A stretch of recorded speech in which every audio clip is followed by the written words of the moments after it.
वकील कहाँ है? जी परिचय। मैं मौलाना मसूद मदनी और मैं एक्स मिनिस्टर भी रह चुका हूँ और तंजीम अपनाए दारुल देवबंद को भी हम लोग चला रहे हैं। और मौलाना असद मदनी साहब जो 4 बार राज्यसभा के सांसद रहे, उनका बेटा हूँ मैं। और ये मेरा बेटा है छोटा उमेर मदनी। तो इसकी इच्छा थी, ये कहने लगा मैं खिदमत और सेवा करना चाहता हूँ जनता की, देवबंद की जनता की ख़ास तौर से। तो मैंने कहा ठीक है, अगर तुम सेवा भाव से करना चाहते हो तो चुनाव लड़ लो, कोई दिक्कत नहीं है। इसलिए मैं इसके साथ खड़ा हुआ हूँ। और सबसे बड़ी खुशी की बात यह है कि बैरिस्टर असदुद्दीन ओवैसी साहब, चूँकि वो एक लोगों की दिल की धड़कन है और लोगों की आवाज़ हैं, और पार्लियामेंट में वो कोई भी मसला हो, चाहे वो एनआरसी और सीएए का मामला हो, चाहे वो दंगों का मामला हो, चाहे वो हिंदू मुस्लिम का मामला हो, चाहे कोई भी मामला हो, वो सबसे बड़ी बात ये करते हैं कि वो उसमें मदद करते हैं और सरकार को डिफेंड करते हैं।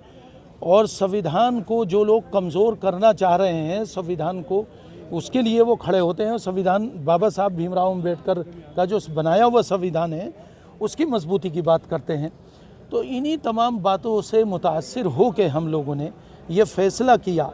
और चूँकि हमारा जो संस्था है जमीयत उलमा हिंद, उसका भी 2000 के बाद एक बहुत बड़ा प्रोग्राम रामलीला मैदान में हुआ था, और उन्होंने हज़रत फ़िदाई मिल्लत मौलाना असद मदनी साहब चूँकि राष्ट्रीय अध्यक्ष थे, उन्होंने उस वक्त फ़ैसला किया नई पार्टी तश्कील देने का। अब देवबंद के बारे में थोड़ा सा बताइए कि देवबंद तो में क्या प्रभाव रहेगा आपके खड़े होने में? देवबंद में प्रभाव ये रहेगा कि 1,35,000 मुसलमानों के वोट हैं देवबंद में। उसके अलावा 70-75 हज़ार के करीब दबे कुचले हुए लोगों के वोट हैं, दलितों के, आदिवासियों के, वो सारा वोट हमको मिलेगा। उसके अलावा हमारे साथ ठाकुर समाज के भी, भाईला के आसपास गांव से आए थे ठाकुर भाई जो हैं वो, और त्यागी समाज के लोग भी हमारे साथ हैं, उनका समर्थन मिल रहा है। ये खुशी की बात है। आज जो सेकुलर माइंड लोग जितने भी हैं वो हमारे साथ आ रहे हैं देवबंद विधानसभा पे, और मुझे उम्मीद है तो दबे कुछ लोग नहीं आते नहीं, लेकिन वो अच्छे, जो ठाकुरों में अच्छे लोग हैं, जो अच्छे विचार रखते हैं, सेकुलर माइंड लोग हैं, वो हमारे साथ आ गए हैं। और वो सबसे बड़ी खुशी की बात यह है, मुझे ऐसा लगता है कि हमारी जीत जो है वो हमें 1 लाख से ऊपर वोट मिलेगा, ये यकीनी बात है।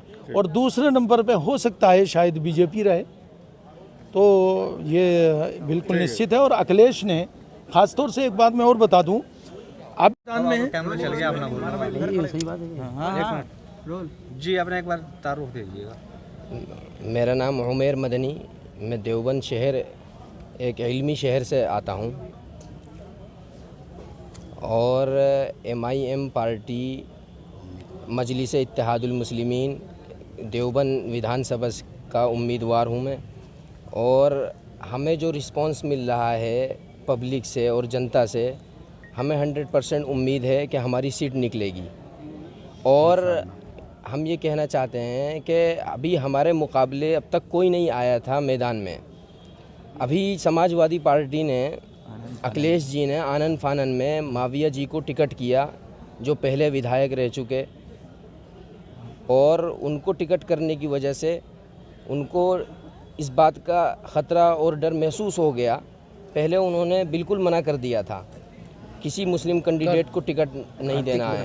कार्तिक को टिकट करने के बाद, कार्तिक राणा को, उनको बुला करके फिर उनकी वापसी करवा के तब जाके टिकट किया। और मैं ये कहता हूँ दावे के साथ कि अब जो है हमारे विधानसभा की जो जनता है वो सब एकजुट हो कर के मजलिस को वोट देने के लिए बिल्कुल तैयार है। और सब, हर बार हमारी बिछड़ी हुई जितनी भी जातियां हैं, कमज़ोर लोग हैं, हर बार इनका वोट होता है ख़राब। तो इस बार मजलिस को देने से कोई वोट नहीं चूकेगा और हमें सबका भरपूर साथ मिलेगा, और इंशाअल्लाह सीट निकलेगी हमारी। सबका साथ और सबका विकास वाला मामला रहेगा। अच्छा, आपको लगता है माविया परिवार से, वो मदनी परिवार से आप हैं, जी, मदनी परिवार से होने का लाभ मिलेगा आपको? बिल्कुल। लोगों की मोहब्बत और जो हमारे बुज़ुर्गों की दुआएं हैं, जो हमारे बड़ों को मोहब्बत करते हैं और जो उनकी कुर्बानियां हैं, हमारे बड़ों की, तो मुझे 100% उम्मीद है कि लोग हमारा बढ़ चढ़ कर साथ देंगे और इंशाल्लाह सीट को निकलवाएंगे। अच्छा, जैसे मतलब है अखिलेश यादव ने डर की वजह से जी कार्तिक राणा बिल्कुल का- बिल्कुल, यादव डर गए। हमें इस बात का पूरा कॉन्फिडेंस के साथ हम कहते हैं कि उन्होंने डर की वजह से मावी अली को टिकट किया वैसे है। आपको लाभ कार्तिक राणा के खड़े होने से था, माविया अली के खड़े होने से लाभ? हमें तो देखिए हर सूरत में लाभ है। जो हमारा कहना यही है कि जितनी बिछड़ी और कुचली जातियां हैं, ये जो ओवैसी साहब और हमारे वाम सेफ जिनके साथ गठबंधन हुआ है हम लोगों का, बावन विश्राम साहब और बाबू सिंह कुशवाहा, ये सारे लोग हमें मिल करके सपोर्ट करेंगे और अब हिस्सेदारी की बात होगी, क्योंकि उत्तर प्रदेश के अंदर आज तक किसी मुसलमान को किसी बड़े ओहदे पर नहीं बिठाया गया आज़ादी के बाद से अब तक।